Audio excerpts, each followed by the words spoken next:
هل أنت جديد في عالم اليوتيوب أو عالم الإنترنت بصفة عامة؟ ليس لديك أفكار، ليس لديك محتوى، ولا تعلم ما هو الشيء الذي تستطيع تقديمه في عالم اليوتيوب خاصة. لذلك في هذا الفيديو أتيت لكم تقريبا بكل المواضيع التي يمكنك عملها في قناتك في اليوتيوب. ما عليك فقط أن تختار أحدها وتدرب نفسك عليها بالنشر المكثف والتعلم باستمرار حتى تتقن هذا المجال أو أحد المجالات التي ستختارها. لهذا في هذا الفيديو سأعطيكم أكثر المواضيع وأكثر الأشياء التي تنشر في عالم الإنترنت، وكل هذه المواضيع ستكون موجودة في صورة واحدة، حيث أنك يمكنك قراءتها وقت ما تريد بدون إعادة مشاهدة الفيديو.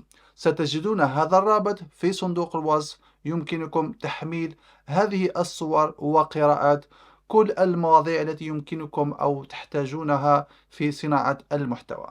إذا سنبدأ بأول محتوى عالمي مشهور بالملايين المشاهدات، محتوى ليس له أي منطق وليس له أي معنى، ولكن يجذب أناسا كثر يوميا بمئات الآلاف.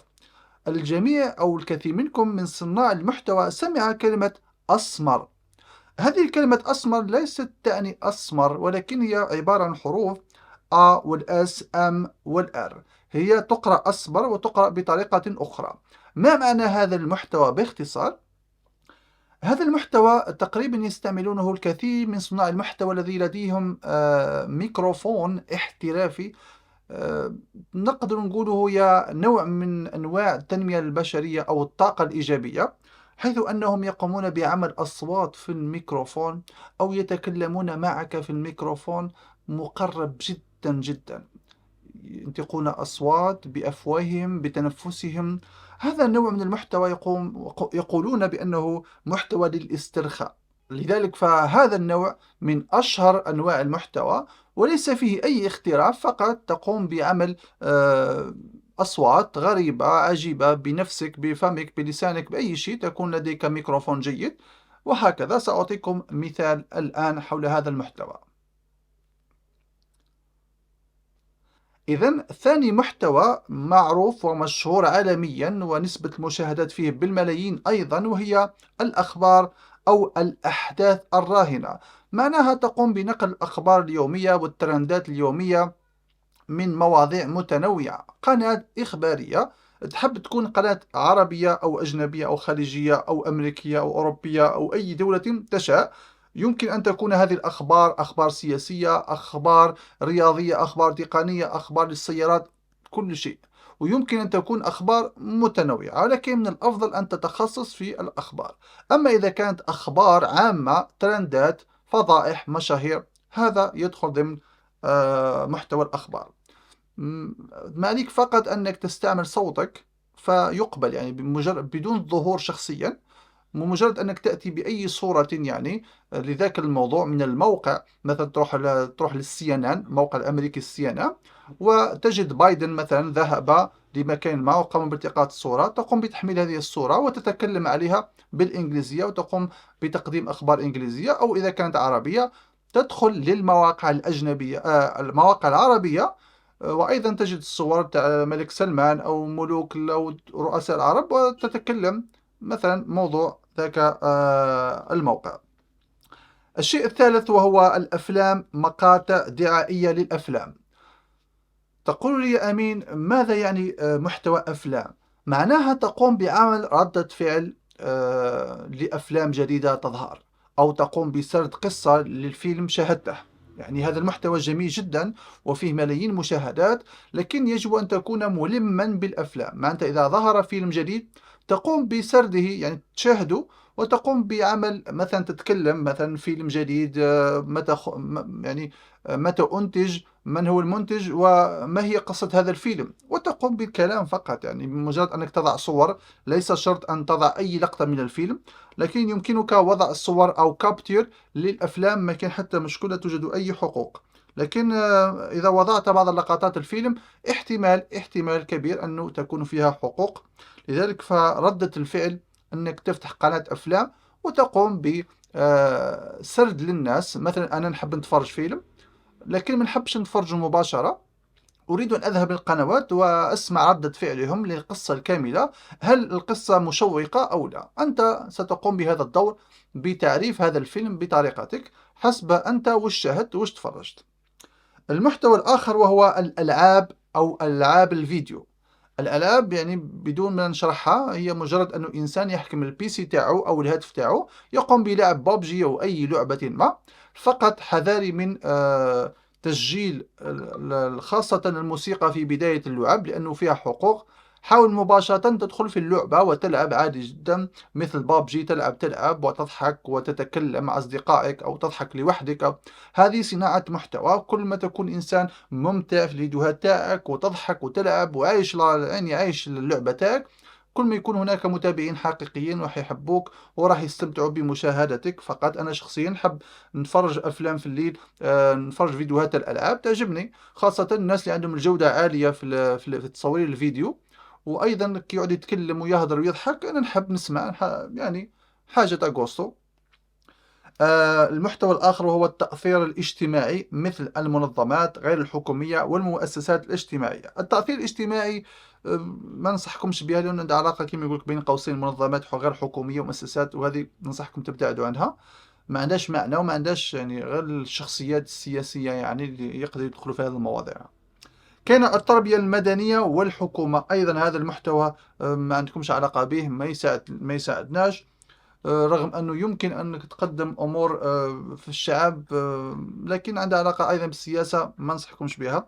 التعليم الترفيهي، التعليم القائم على السرد، هذا هو العنوان تاعو.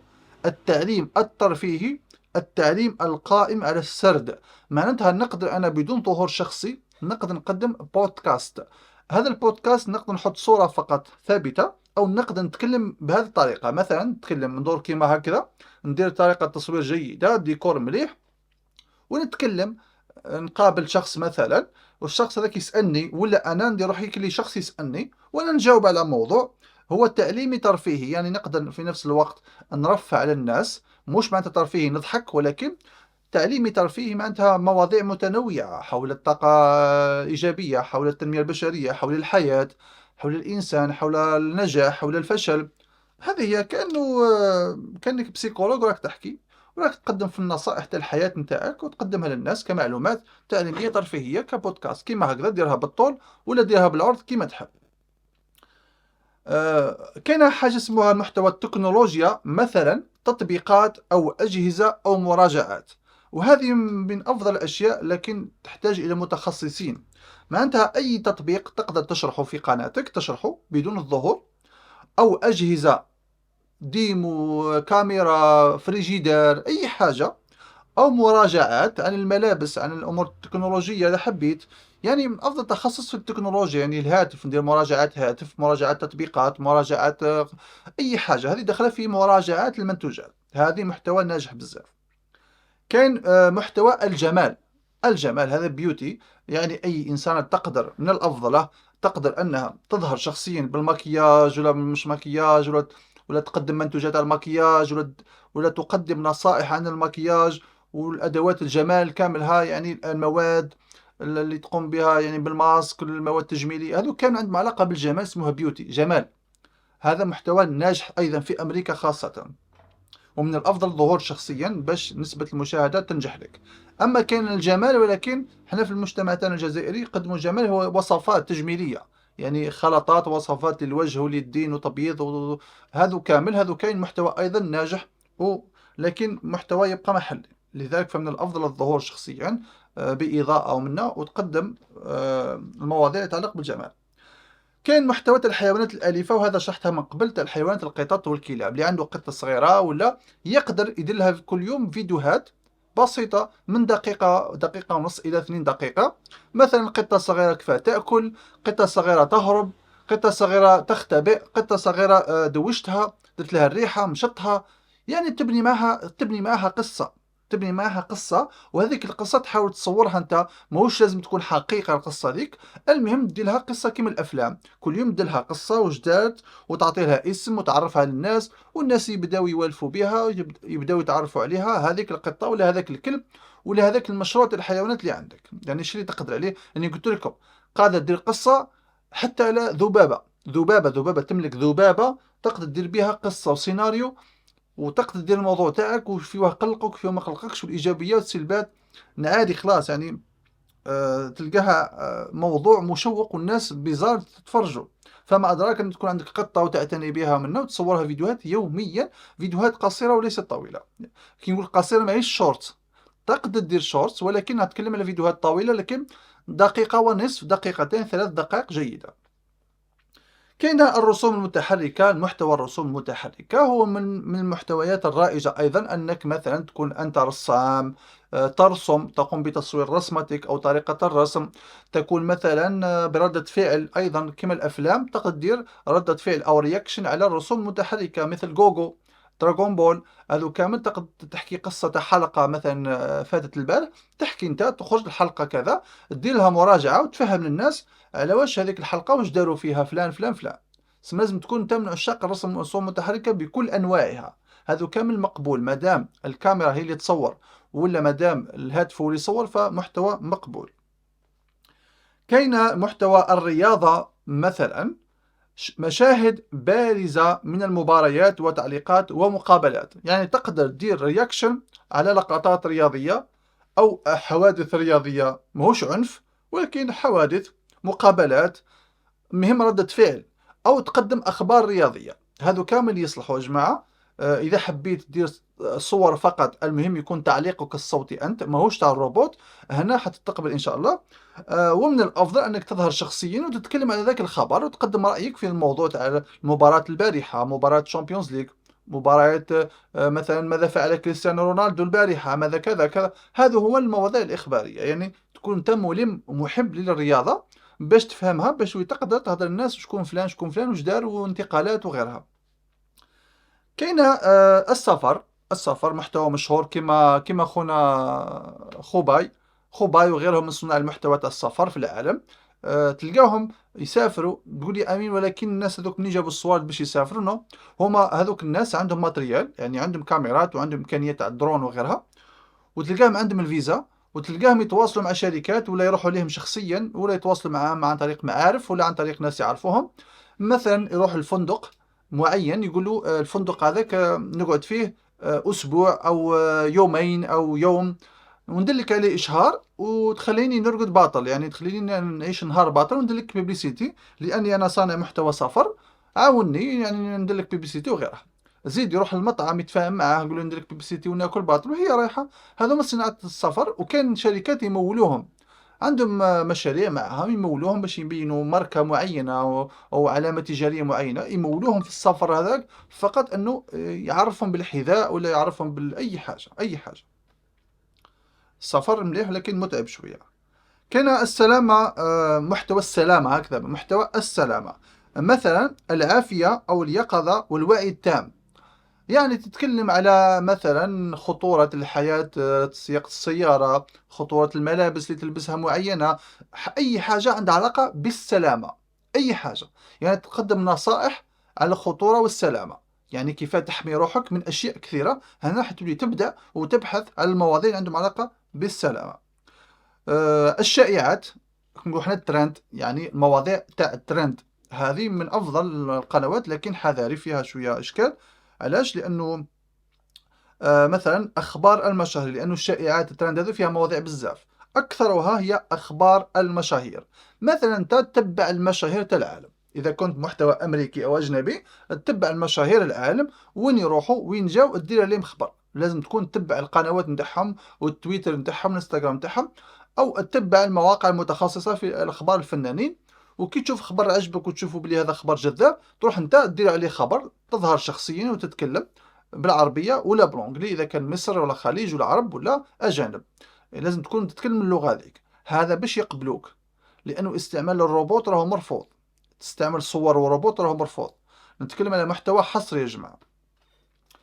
كاين أيضا الصحة، محتوى الصحة مشهور، يعني مثل خسارة الوزن والمعلومات الطبية. مثلا تقدر دير قناة تاع الصحة، تقدم فيها فقط تخصص خسارة الوزن، كيفاه تخسر الوزن تاعك بكل الإمكانيات، بالرياضة أو بالوصفات. وأيضا تقدر تقدم معلومات طبية إذا كنت مؤهل لهذه المواضيع، لأنه القنوات الصحية حذار يا جماعة، لأنه اليوتيوب راه يتأسس فيها مليح، أو أي خطأ يمكن يغلق القناة، أو أي تقديم معلومات خاطئة أو يمكن يبلغوا عليك يمكن يغلق القناة. لازم تكون أهل الاختصاص.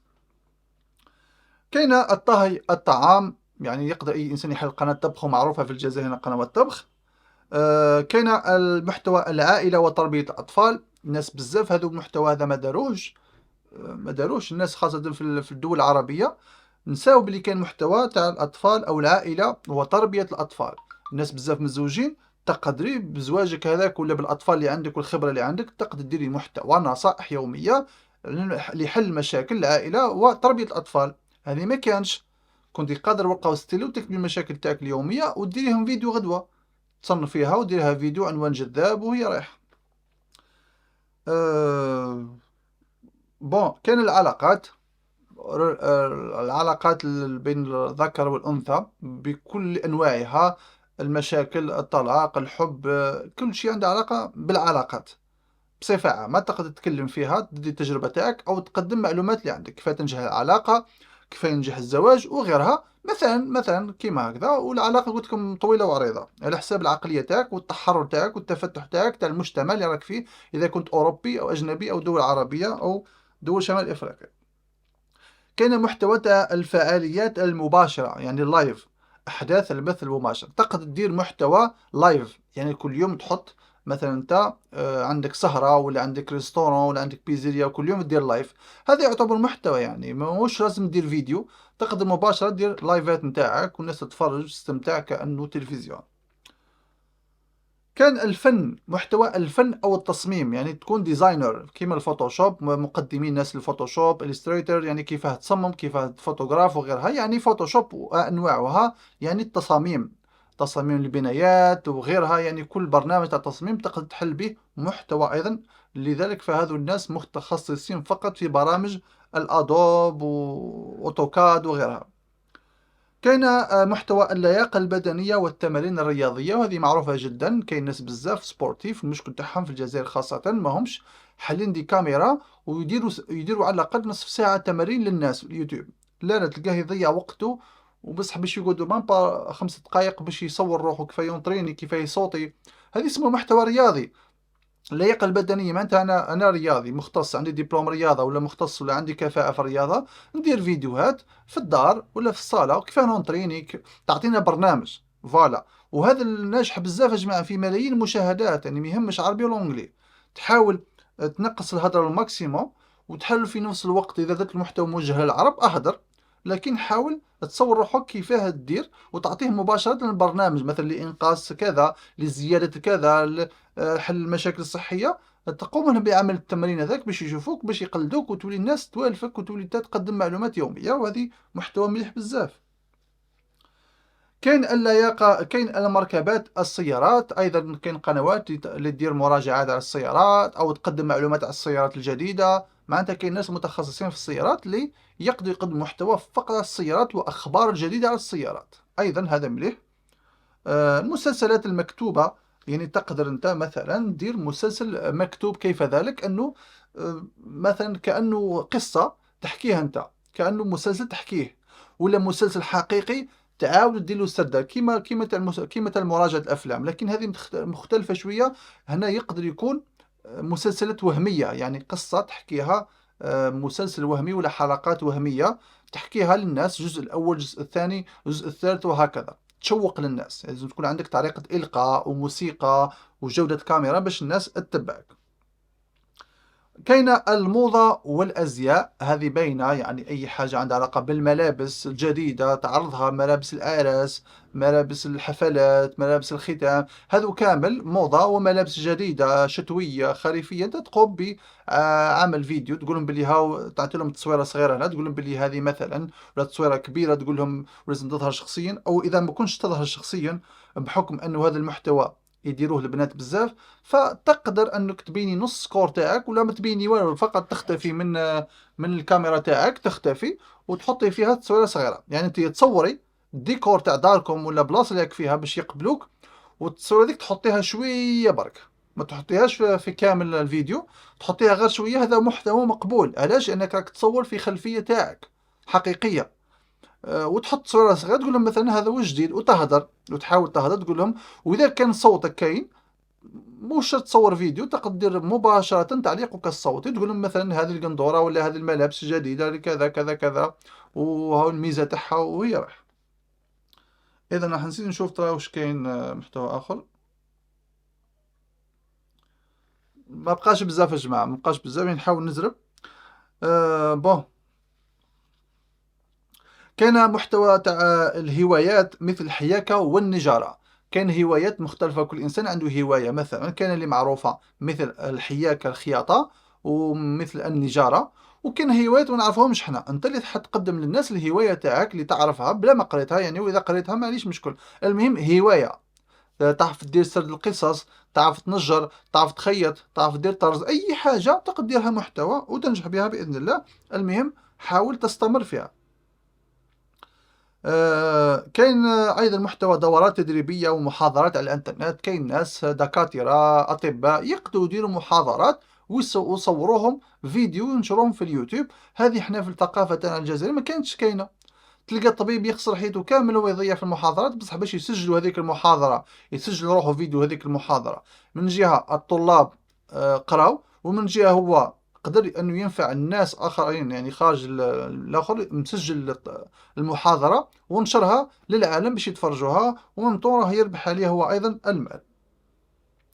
كاين ايضا محتوى ديكور المنازل. كاين ناس تحب تنظم المنزل تاعها، تنظيف، تنظيم، شراء ادوات اثاث.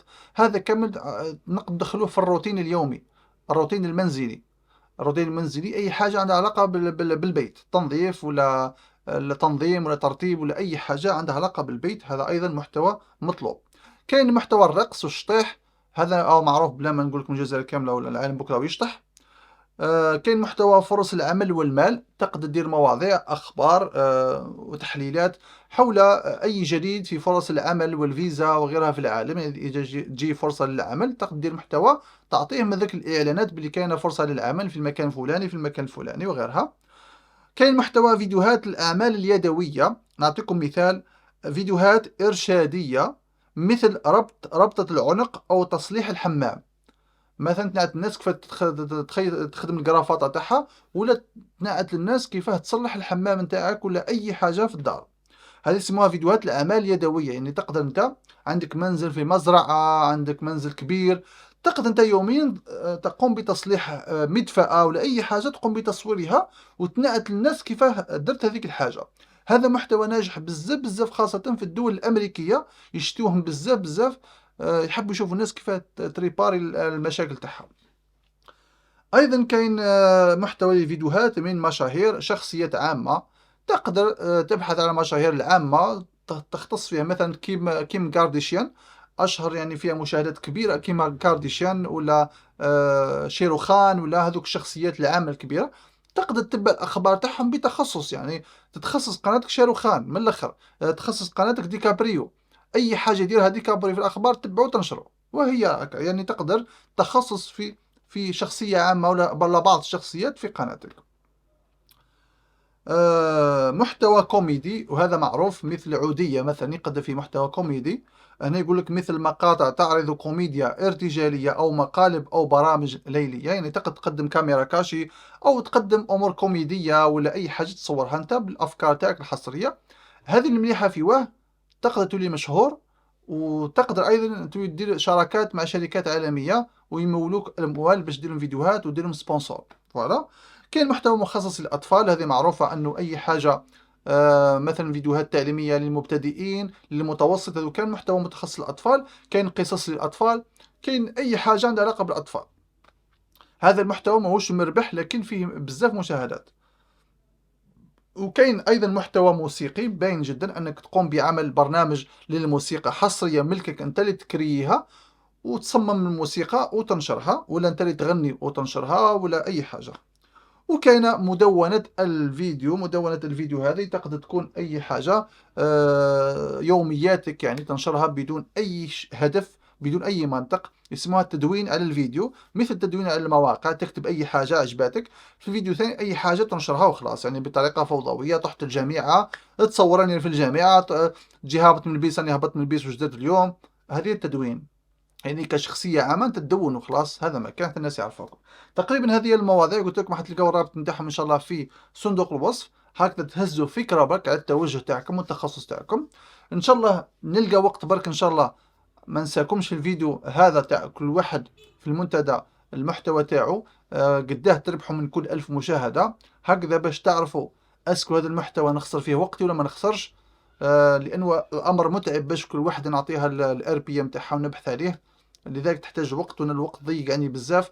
لكن انا اعطيتكم الاساس انه هذو هما المواضيع، وانتم دوكا تبحثوا. واذا كان عندك فكره جديده خلاص، مثل اقوال واحكام، يعني تهضر مقولات، تهضر حكمه، تهضر امور دينيه، تقدر دير قران بصوتك انت، وتظهر انت وتدير القران اذا كنت حافظه. هذو امور كامله جماعه ثانيه ينجحوا.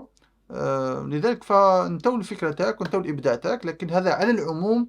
هذا واش راه موجود في اليوتيوب، وهذا الاساس تاع اليوتيوب كامل. الناس واش راهي تنشر اكزاكت. ومازال عندي موضوع اخر ان شاء الله، كيفاه تنشر بطريقه بدون الظهور شخصيا ولا بالظهور شخصيا. نحاول انتم برك اكتبوا لي برك، ولا نفكركم دائما، يعني نرجع للمنتديات باش نشوف واش قلت لكم، باش نعاودوا نديروا فيديوهات عليها. اذا في فيديو اخر ان شاء الله اذا قدرت راح ندير لكم كل 1000 مشاهده قداه طيح لكم هذا المحتوى، اسكو المحتوى هذا مليح نخسر به وقتنا ولا لا. نلتقي في مقطع اخر، سلام.